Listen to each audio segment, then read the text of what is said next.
Very good evening to you. I'm Lisa Broom. In our top story at 7, on the heels of an IMF assessment that Barbados' economy appears to have turned the corner with the activity picking up. We're hearing that the International Monetary Fund has recommended fiscal adjustment of at least 3.5% of GDP over the next 3 years for the Barbados economy. Now, according to the IMF's Deputy Division Chief, Judith Gold, this will help to reverse large increases in debt and place it on a downward trajectory. Well, Finance Minister Chris Sinclair joins us live tonight with his take on this IMF assessment. Minister Sinclair, welcome. Thank you very much for having me. Now, as the person with your finger on the pulse of the economy, we've heard what the IMF says, but what is your take on the economy? Well, I think it's pretty much along the lines of what the fund has said. We would have spoken to this, of course, both in the estimates debate in March and also with some repetition in the just concluded motion of no confidence against the government. And it is that the Barbados economy has begun to grow again. Growth is picking up steam. We've seen that from around the mid part of last year, behind a very strong tourism season. In fact, I think we had one of the best seasons we've had in a very, very long time. And, you know, with that type of backdrop, we began to see some other ancillary services in the economy begin to pick up, which of course come along with the multiplier effect from tourism itself. Of course, there are still challenges that we face, and even though most agencies who independently look at the Barbados economy are predicting that we will have further growth this year. In fact, I think the IMF's growth projection is slightly higher than even ours. They all do arrive at the conclusion that we have also arrived at, that we need to continue the fiscal consolidation program, accelerate it in the strategic areas where we need to. It's not in every area that you will need to do so, but in some areas you will need to do so, and to use that as the anchor around which the continued improvement in the economy can be sustained going forward and even accelerated over the next 2 to 3 years. With the IMF saying that the economy is looking better, is turning the corner, we still have to take into consideration Moody's assessment, which didn't paint a very good picture of the economy. So how do you reconcile the two? Well, I think that, you know, people have different things that they look at. I think for the purposes of assessment, Moody's may very well have been looking at the issue of debt. The debt is high and it has grown. Some people say it is unsustainably high. That is not something that we would dispute or shy away from. You know, nobody really likes debt. Even in your own private circumstances or your household, you shouldn't encourage yourself to be piling on debts, you know, at any unsustainable rate. And where that is happening, you have to be able to put measures in place to halt it and then reverse it. They were looking at some of those things and they came to conclusions other than what we would have preferred that they would have come to, because of course nobody wants to get downgraded. But at the same time, we believe that in the counterbalance, with the economy growing, with government committed to fiscal consolidation, I mean, you can see that, as the IMF would have clearly said in their document, and which we would have said before, we reduced the deficit from around over 11% down to around 5% or so. Now we expect that it will go a little further down when the final figures for 2015 come in. The issue has always been about pace. Okay. And I know that the IMF would have said in their assessment 3.5% over the period of the next 3 years. Moody's might say, well, we want to see it happen now. Right. And the government's position has been that, given the nature of our economy and the sensitivities of it, that a more gradual reduction is necessary. All right, let me ask you this now. You've been hearing the concerns from the trade unions that the time has come for a salary increase for public servants. Yes. How realistic is an increase at this time, and if so, what are we looking at? Well, you know, I think we have to express our gratitude to public officers for the restraint that they have shown over the last how many other years, 5-6 years, that we have not had an increase. And the government certainly recognizes that. But we also have to look at the conditions of the economy. And whilst we have embryonic recovery, we cannot jump too far into the lake believing that all is well and that we can swim our way out very quickly. So possibly not a 23% increase, but well, could there be something? You know, I haven't seen the proposal myself. It has been sent to the Ministry of the Civil Service. That's the ministry that already deals with the negotiations. Of course, if we're talking about central government alone, a 23% increase in salaries would amount to well over $150 million. Now, clearly, with the debt as high as it is and still growing, with the deficit as high as it is and needing to be reduced further, I would be hard-pressed to see the circumstances under which such could be sustained. But of course, there are negotiations to be gone through, and we will see how those negotiations end. Is there a figure you'd be satisfied with? A figure that I would be satisfied with? Yeah, that you could see. Me personally, like anybody else, I would like to see the public servants get an increase. In relation to the economy, though, I am not sure that the economy is in a position to sustain any substantial increase in salaries. Because I don't know what figures the union, certainly the NUPW has been looking at, because they said they've put a committee in place. I don't know what figures they've been looking at. But the figures that I have seen do not suggest that such will be sustainable. And if, of course, we're seeing that government is relying too much on central banks printing of money or financing of the deficit, if we're saying that that has to be brought to an end, I can't imagine that you would want to add fuel to that fire by putting an unsustainable wage increase in place that will only cause more printing of money or will only cause more disruption in the economy. And then you have to come back and take even further measures to do fiscal consolidation that may very well wipe out those gains or indeed cause further discomfiture to the public sector. All right, final question then. Overall, how healthy right now is the economy? The economy is in a stage of recovery. It is not fully out of the hospital yet. It's still very much in hospital under treatment. There are positive signs. Some of the vital signs have begun to record positive notes. We still have to rebuild our foreign exchange reserves to the highest possible level that we can get them. We also have to, as I said, bring our deficit down and, of course, bring our debt down. And once those things start to move in the same direction positively, the growth will begin to expand. Getting the projects going, getting employment started again. More people employed means more spending in the economy. More investment means more people employed. So you can see the ripple effect of what would happen within the economy. But so far that we have reached in relation to our programs, we feel reasonably satisfied that we have made some substantial progress. Minister, thank you very much. Finance Minister Chris Sinclair talking things economic. A recent study is suggesting Barbadians are warming up to the idea of legalizing marijuana for medical use. The study was done by the National Council on Substance Abuse. The number of Barbadians who support the use of medical marijuana has more than doubled between 2008 to 2014.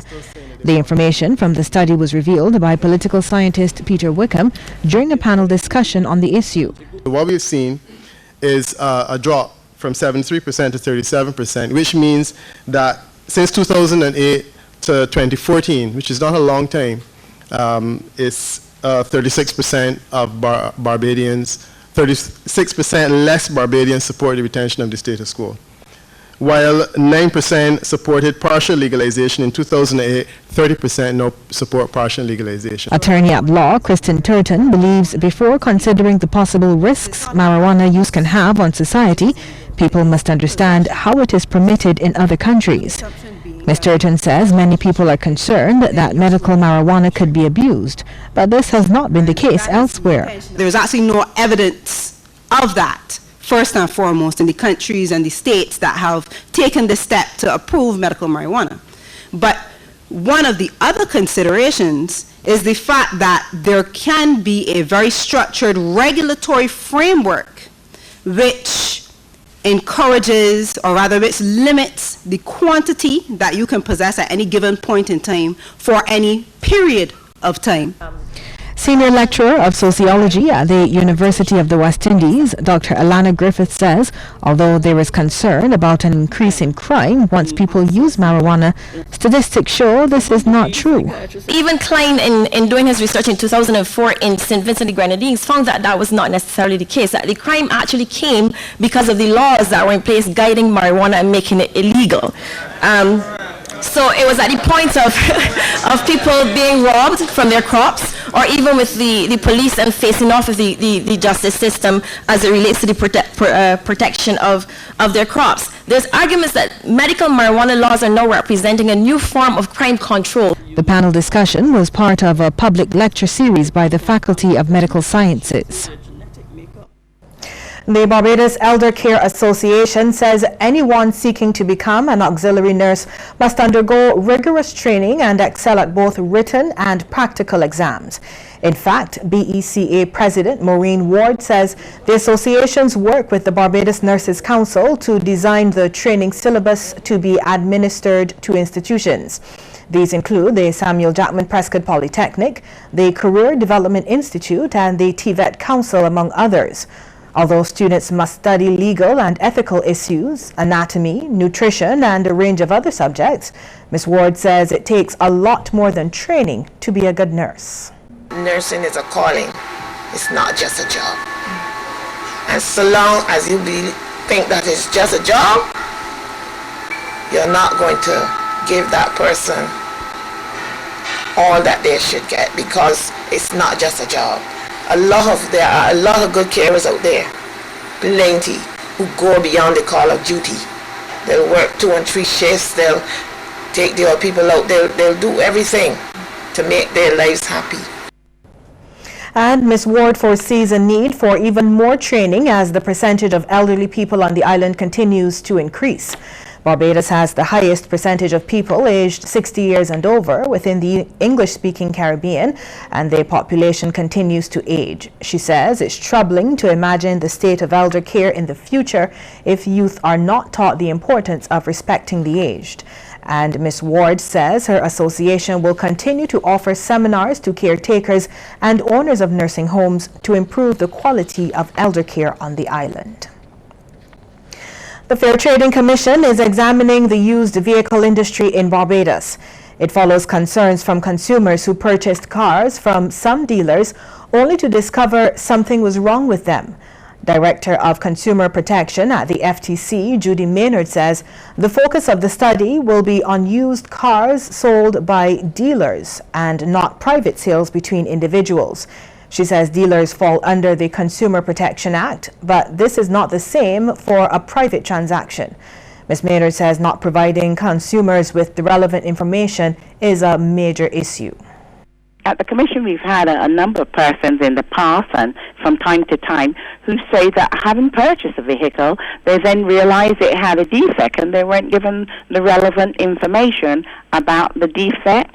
Sometimes we find that persons say that having purchased the vehicle, they found that they went to get it valued elsewhere and it's well below the price that they paid. And this is what we are wanting to find out, exactly what is happening in the industry and how we can best address the issues under the Consumer Protection Act. Ms. Maynard says the consumer should take a mechanic with them when going to purchase a vehicle. She also says there's no such thing as purchasing a vehicle as is. She says this is only if the buyer is told of any issues up front. Ms. Maynard says there are ways of seeking redress once the consumer believes they've been misled. If the vehicle is defective and the vehicle cost 10,000 and under, that individual can go to the Office of Public Counsel and seek redress there. If they have been misled with regards to being given adequate information as to the vehicle, then they can come to us at the Fair Trading Commission. However, it must be realized that they must purchase it from a dealer and not from a private individual who is actually selling his or her private vehicle. The FTC says both consumers and dealers will take part in the study, which should be completed over the 2016 to 2017 year. Police have a number of people in custody following a major breakthrough in the Cherno Ricardo Rose murder case. 40-year-old Rose, formerly of Neil's Tenantry St. Michael, was killed last Thursday night just after 10. Police are also continuing to probe the recent murder of 50-year-old Colin Ford of 10th Avenue, New Orleans, St. Michael. He was killed sometime after 7:30 p.m. on May 10th. Anyone who may have information that could assist with this or any other investigation is asked to contact the nearest police station. Meantime, the community of New Orleans in the city came together for a candlelight vigil for the entrepreneur. The 50-year-old who operated Collins Sports Bar and Lounge on Baxter's Road was sitting outside his business place when he was accosted and shot by two unknown assailants. He later died in hospital. The two assailants managed to escape. The vigil began in 10th Avenue and ended outside where Ford was shot. Too many gathered, who included family and friends. Colin was a loving man. President of the New Orleans Community Council, Glenn Harvey, wants to see those responsible for Colin's death captured and brought to justice. Despite recent negative press, Mr. Harvey maintains it's not all bad in the Orleans. I don't think we have that much bad elements as people trying to make it sound or look. Because the Orleans, it's a good place. And I always tell people that, no community is bad. It is people in the community that make community bad. Coming up, financial support in the offing for those in the cultural industries sector. Stay with us.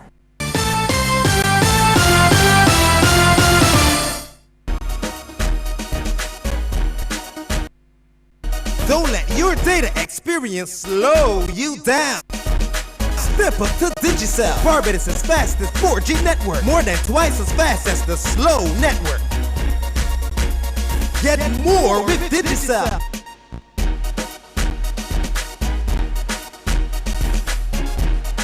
Digicel, the fastest 4G network in Barbados. Dial *153# to sign up to Digicel today.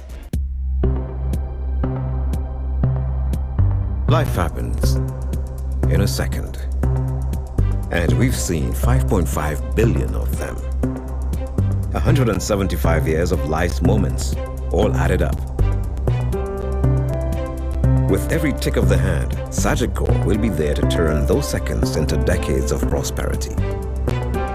Sagicor, 175 years of wise financial thinking for life.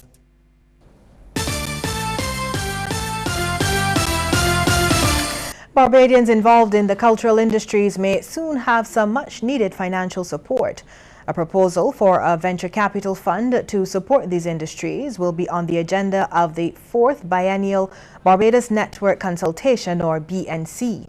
Minister of Foreign Affairs and Foreign Trade, Senator Maxine McLean, says the objective of the venture capital fund is to convert business ideas to commercial ventures. This would allow us to do two things. One, allow Barbadians at home and abroad to invest in something which in turn will allow us to support the entrepreneurial initiatives of our young people and Barbadians generally, not only youth, but primarily the youth. Because at the end of the day, good business ideas will go a-begging if they cannot be financed. And the government, this one or anyone, has not been able and will not be able in any foreseeable future to be able to provide the kind of financing.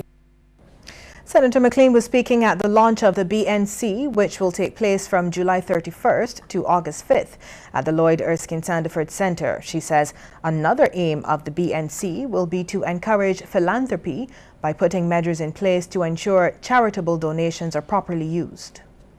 An element of that would be to hear not only from companies or non-governmental organizations or entities that benefit from philanthropy, but also to hear about a proposal to bring some structure through the creation of a commission, Charities Commission, to ensure that there's proper monitoring and reporting, so that when Barbadians give of their hard-earned cash, they are comfortable that the beneficiaries are putting it to good use. There's a suggestion a dance-related event be introduced to the crop over calendar. In a similar vein to Pan Fusion, Minister of Culture Stephen Lashley is recommending a dance fusion.